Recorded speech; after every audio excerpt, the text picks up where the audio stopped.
Pepsi?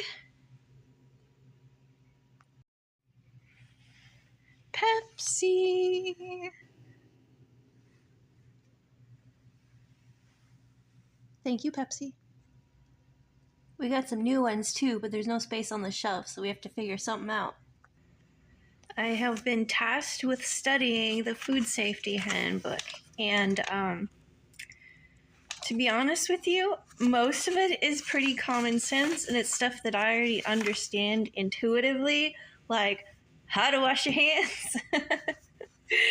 I understand cross-contamination really well, but the things that I've been writing down that I need to know are like the temperature that food needs to be at, like hot food, 135 degrees Fahrenheit or higher. That specific number I didn't exactly know, so I'm writing that stuff down, and I'm gonna need to take it all with me when I start doing the food manager thing, and I saved my place here because this is where I was. And now I need to learn about how long I can hold food for. It depends on what kind of food, what temperature it needs to be held at, etc., etc. Pretty straightforward, to be honest. I think I am going to be able to handle this pretty well.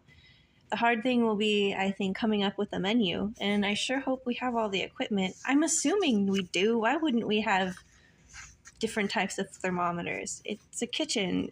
It's been doing commercial food for a minute already, so I'm assuming we have all the equipment. I just need the know-how. We made it through another Tuesday.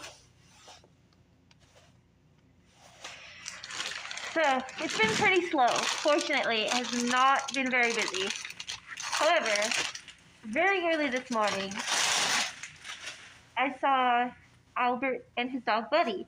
They came in, and Albert really did not look well. He lives in the woods, so he always looks kind of disheveled, but he was definitely, something about his energy was down, and I was like, immediately, like, oh, something is wrong.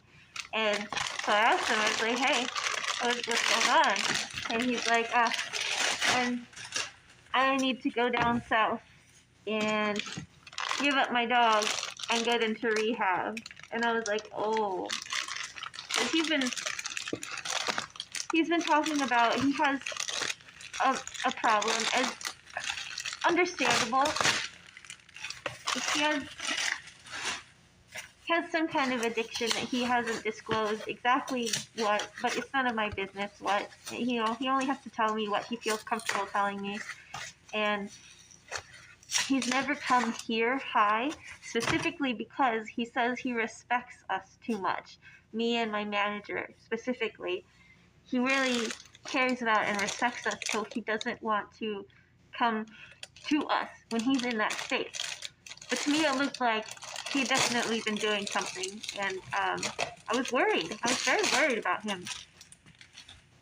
And so he said, he's reached a point where he thinks he really, in order to change his life around, he needs to go into rehab, and he can't bring his dog. And so he's going to have to give his dog, I think he has a friend who's going to be able to take care of him. I'm really glad of that. And I hope he ends up getting him back once he's done with all of that, because he's such a good dog, and they're really attached. This dog is like so attached to him that when he had to go to the hospital for a few days, he had to leave the dog in the shelter so that he could go to the hospital.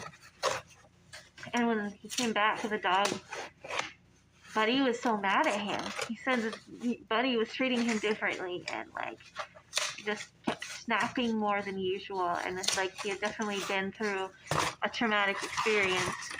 Whether or not the shelter itself was a traumatic experience, but also just being separated from his loved one for so many days, which for a dog is forever. So I really hope it's somebody that Buddy trusts. And he said he was going to come and see me one more day before he leaves. And I really hope he does, because I got a couple of things at the grocery store for Buddy, and I made some food also for Albert. and I hope they come by because I really want to be able to give it to them because they have been really, I don't know, special. They're special, and it kills me to see people that I care about suffering like that. But if he does make this move, I'll be really proud of him. And even though I may not ever see him again, I know that at least like our lives have touched each other, and neither of us will ever forget the other person. And that's kind of what life is about. Is you have so many ephemeral moments. Maybe it's a few months, maybe it's just a day, but you've all got these people that we spent enough time around, even if it's a short time, that they influenced us in some way or another. So Albert will always be one of those people to me. And he's always saying how much he appreciates me as well. I hope that I can be a positive influence and that he'll be able to keep it together. I have so much worry, you know. But anyway, other than that, nothing really new has been going on. I've just been trying to study the handbook, write down the things that I know I'm going to need to know that I don't already know, that I'll need to reference, like steak needs to be cooked up to 155 degrees. Chicken and any kind of poultry needs to be 165 degrees internal temperature for 15 seconds. Stuff like that.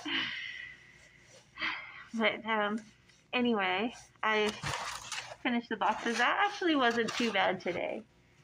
I thought it was a lot, but it wasn't too bad. I'll see you all tomorrow. Have a happy Tuesday. Bye.